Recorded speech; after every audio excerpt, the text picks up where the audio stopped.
Hello mga ka-travel, ito ang Avenue of Stars at kilala rin ito sa ilan na Victoria Harbor ng Hong Kong.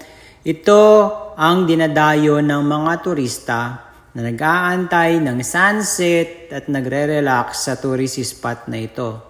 Gaano nga ba kadami ang tao dito? Kung mapapansin nyo, punong-puno ng turista ang Victoria Harbor tuwing padapit hapon.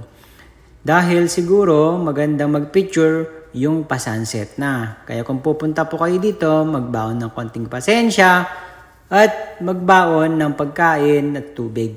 Dahil sa pag-aantay, baka kayo ay magutom at mauhaw. Sa bandang area po ni Bruce Lee, doon mas kokonti ang tao dahil siguro mas kokonti ang upuan doon. Dito po kasi marami po kasing upuan sa area na ito. Kaya marami po dito ang tumatambay. So kung pupunta po kayo sa Hong Kong, huwag niyo kalimutan pumunta sa Avenue